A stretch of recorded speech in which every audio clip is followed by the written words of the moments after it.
The world is stockpiling food again. That's not a good sign. I've been noticing something lately. Governments around the world are getting more serious about food reserves. Again, not in a dramatic, apocalyptic way, more in a very cold, very calculated way. And to me, that's almost worse. Because countries don't start rebuilding grain reserves, rewriting emergency plans, and worrying about strategic food excess when they feel relaxed. They do it when they trust the system less than they used to. And I think that's the real story here. For a long time, the world got used to a very comfortable idea. Food was cheap, trade was global, storage looked inefficient, and if one country had a bad harvest, someone else would sell. The logic was simple. Why store food if the whole world is your warehouse? And for a while that worked, but only in a world where shipments stay open, energy stays affordable, fertilizer stays available, and politics don't constantly interfere. Now all of that is getting shakier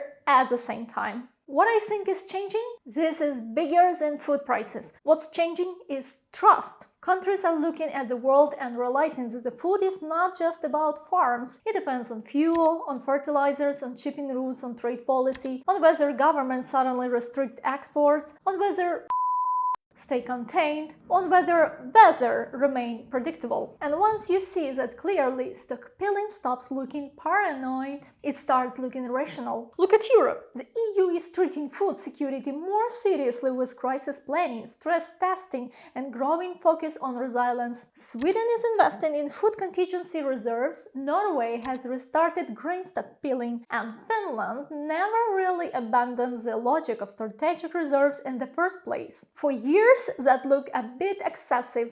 Now it looks smart. And I think that matters, because when countries that spend decades optimizing for efficiency start rebuilding buffers, it tells you something fundamental has changed. And this is not just a European mood. China had been increasing its focus on grain security, domestic production, and stockpiling, not because food suddenly became trendy, but because dependency feels riskier than it used to. India is another important signal. When India restricts rice exports, the whole market reacts. That's what people often underestimate. Food trade is no longer a neutral, automatic system. A single domestic decision by a major country can immediately impact global supply. Brazil adds another layer. Even when food supply exists, it still has to move. And when exports have to reroute shipments, pay higher freight costs, or deal with rising insurance risks, the system becomes more expensive, even without an actual shortage. That's why I see this not as one story, it's a system-wide shift. Why now? Because several different risks are colliding.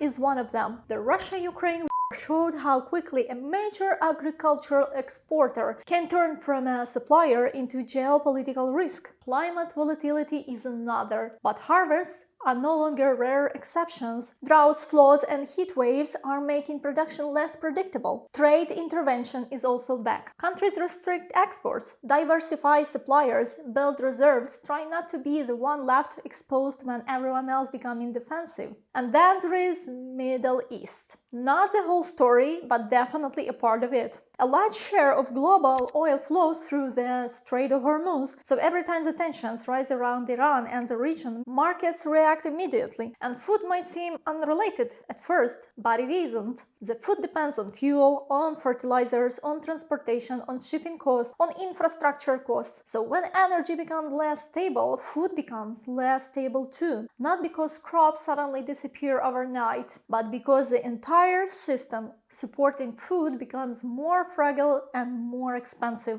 That's why I see the Middle East is not the core explanation, but as an accelerant. It adds pressure to a system that is already under stress. And this is where it really clicks for me. Food is quietly moving out from a category of normal market product and into the category of strategic asset. Same direction as energy, same direction as semiconductors. Once something enters that category, governments stop thinking about price. They start thinking about access, continuity, reserves, control, backup plans. They stop asking, How do we get this as cheap as possible and start asking what happens if we can't get it all? That's a very different mindset. Of course, economists don't love this because stockpiling ties up capital, it distorts demands, it can push prices higher, it makes markets less efficient. All of this is true, but governments are now asking a different question. Would we rather accept inefficiency or risk empty shelves? And once that becomes the question, you're already in a different system. Is cheap food over? Not in a dramatic overnight way. I'm not saying everything only gets more expensive from here. Markets still move, harvests still matter, prices still adjust, but the old model of cheap, smooth, reliable, globally trusted food is fading, because now countries are paying for more than just food itself. They are paying for buffers, for redundancy, for routed logistics, for insurance, for protection. And resilience is almost never the cheapest option. So when I look at all of this, I don't see panic. I see a shift in how governments think. Less faith in pure efficiency, more focus on resilience, less trust that global markets will always deliver exactly what is needed, exactly when it's needed, more desire to have a buffer. And once countries start building those buffers, it usually means they've already accepted something important. The system is no longer as dependable as it used to. To me, that's the real headline. Not that the world is stockpiling food again, but why? You're Maria.